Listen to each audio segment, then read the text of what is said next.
Hi, everybody. This is April Demito, the professor for Women's Health.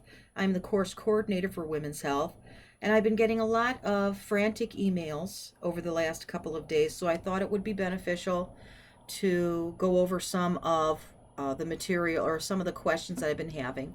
So I'm going to open up my Olivet and show you uh, some of the things that you need to know. I try really hard to over communicate to students, but I also understand that some people perceive things the way I didn't intend it to. So, anything I can do to try to improve your course experience, that's what I'd like to do. So, one thing that I do want to stress is I've been hearing often, well, my other professor didn't have me do this, or this is the way we did it in other classes. I'm the course coordinator for Women's Health. I've taught at Olivet for 7 years. And if you haven't been doing things the way we do it in this course, unfortunately, this is the way that you should have been doing it in your other courses. Dr. Herrera is working really diligently to try and standardize the way the professors teach.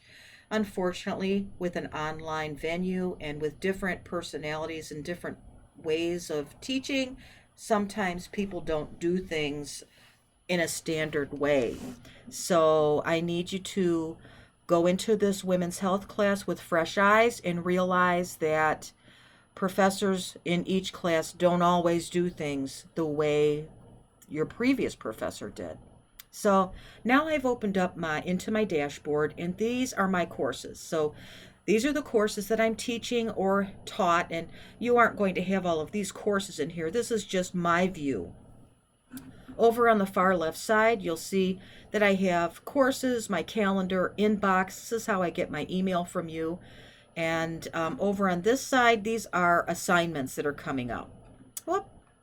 Now I'm going to click on to 103, and all of the this is a shell. So the courses are all the same. There isn't anything in this course that's not in 99 or any of the other ones. So when I go to my home page, I have my home page set up by week. So every week I have different material. So for week 1, if I open that up, this is what we're going to see for week 1. The women's health paper, and if I go into the women's health paper,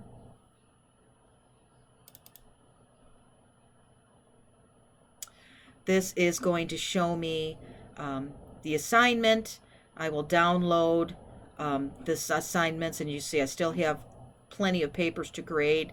This is the rubric. So this is showing you the criteria that I'm looking at when I grade your paper. And I have this right next to your paper, and you have to meet those expectations in order to get a particular score.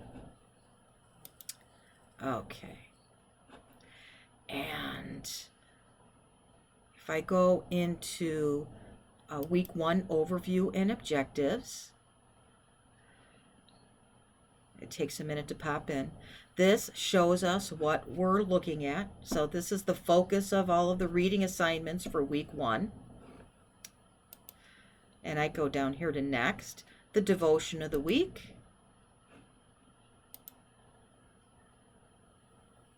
These are your PowerPoint presentations that you can look over. The chapters that you should read. And then here is an assignment. If you click on this, you're going to see that there's an article here for you to read on the global gender gap. Okay, so let's go to next. The introduction forum was here where we had an opportunity to get to know each other. Ooh, let me go all the way down here so that I can go to next. And here is some of the criteria for your health, your paper. And you need to keep in mind, anytime you've got a paper due, you have to submit it through Turnitin. And I expect that you'll have a score that is reasonable. What's reasonable? If I see a paper that's 30, I'm saying that's not such a good thing. I don't really go so much by the percentage. I look at the paper, and if full paragraphs are highlighted, there's a problem, because you need to learn as graduate nurses to take that information and put it into paraphrase it. Okay, now we're at week 2, so I flipped on to week 2, and here's an overview of the material that you will be discussing amongst each other. The reflection, PowerPoints, and there's a great video here on how to do an examination. What I expect you to study, and all of these little things, if I click on them, they give you some great information. So this, oh my gosh, it gives us all of this great information. And all of these sites are really evidence-based sites. So this is a wealth of information. If you can go through all of this stuff, when you get a moment, it's really going to help you, especially in your clinical setting. All right, so here we go, the case study discussion. And this one is a study that is about a woman who unfortunately has a traumatic event and is declared brain dead, and she is early in her pregnancy. And the ethical dilemma is, do they shut off life support, or do they try to keep her alive until the fetus becomes viable? So now you'll see in this that in learning teams of 3 to 4 students. Now normally I don't put people into groups, but I had a few students request that they be put in groups this time, so I went ahead and did that. So the only thing that means is, that doesn't mean that you take the questions and divide them up amongst your group. You are responsible for answering any questions yourself completely. This isn't a group project. This is a group that you're put in of 3 to 4 students for you to discuss. Initially, though, you have to answer those questions. Then I expect you to have conversation amongst each other regarding the answers that you made. Now, I know not everybody did that this time. So we're going to start fresh on week 3. For week 3, the expectation is going to be that you are going to read the assignment as an individual. You will answer all of the questions as an individual and in your group, or another member of your course team will then read your material and comment on it. So I expect a lot of interaction. If you look at the handbook, the MSN handbook, it states that you have to have in discussion posts your initial question written. So your answers to the question. Then you have to comment on one of your peers' postings. And these are substantive. A sentence isn't going to do it. These need to be substantive posts. Then you are going to respond to someone who has made a comment to you, to your post. That's 3. That's the minimum. To get full points, you need to exceed the minimum. So if you have only 3 posts, you're not going to get 5 points. You're going to get maybe 3 points. A lot of it also is dependent on the quality of the post. If you have 2 sentences, you may not get credit. You need to have substantive posts that are cited. So that's the expectation for case study discussions. All right, now I'm going to go back here to the calendar. And if you look on the calendar, you can see that I have listed when all of your assignments are due. Case studies are always going to be due on Wednesday, your SOAP note on Friday, and your responses by Sunday, and then move forward. The thing with this course is the way it is, that your course at this time of the year, we've got a holiday coming up. So I had to alter the schedule a little bit because of the holiday. So let's go into December. In December, paper 2 is going to be due on the 11th of December. That's week 5. You will have a case study due that week, but I'm going to try to find something that's in the news. So I haven't found anything right now. I've done Zika virus, but I'd like to find a timely topic for us to discuss, so I don't have that yet. Your midterm is going to be done on Saturday. Your midterm will be open from early morning until midnight. I've had some people say that they had the opportunity to do it on different days. I've had people say it was open for 24 hours. Unfortunately, Olivet has been plagued with some academic misconduct, unfortunately. So that isn't going to happen. They're working on getting proctors. Unfortunately, it's gotten to that where students can't take exams without having someone watch you do it, but that's the way it is. When you have your midterm, I will open it up at 7 a.m. and I'll keep it open until midnight. You'll have 90 minutes to do it. And I really don't like to deviate.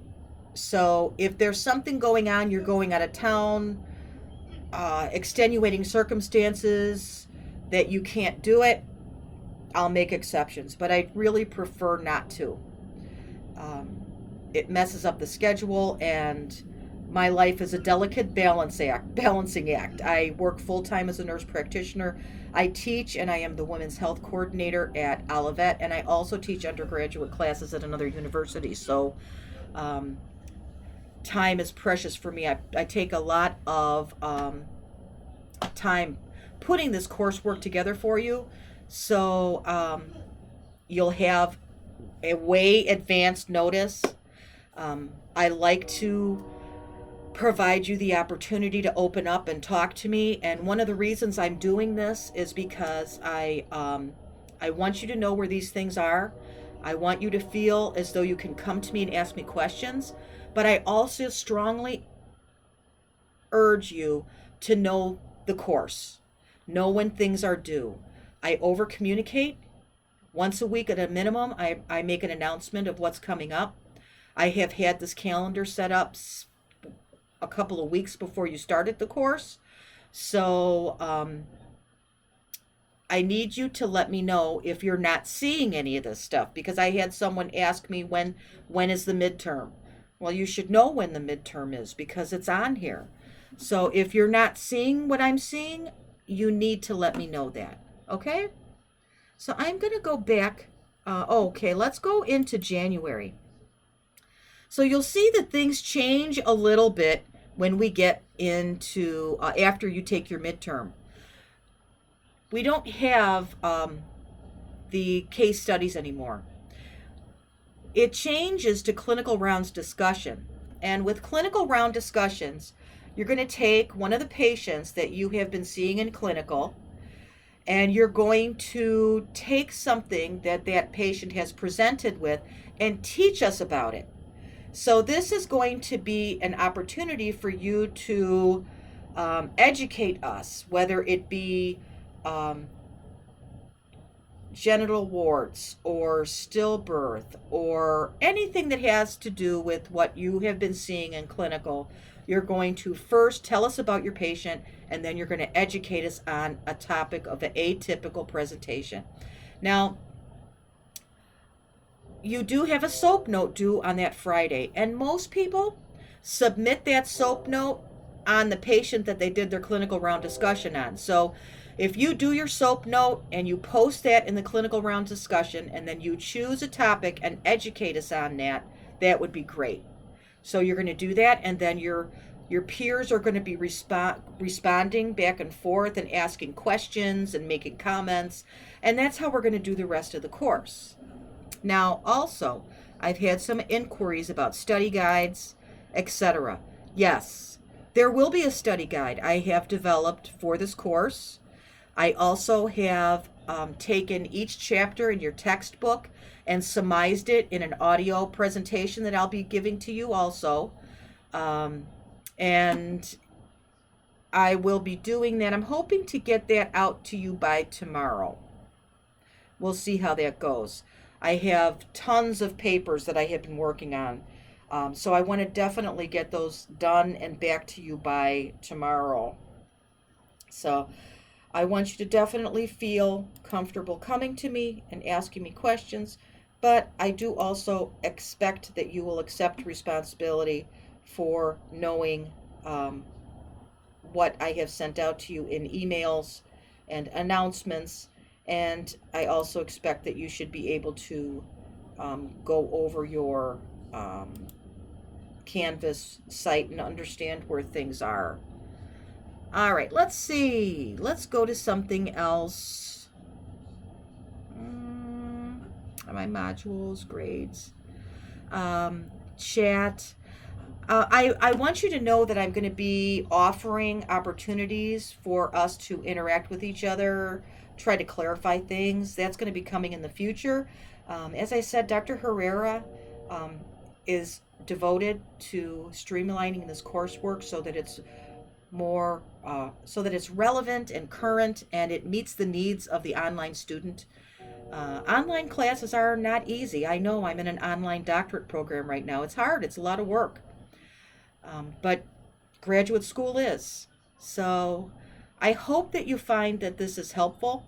And again, if you have any questions about any of the material that I've discussed tonight, please let me know. And I hope you have a good evening.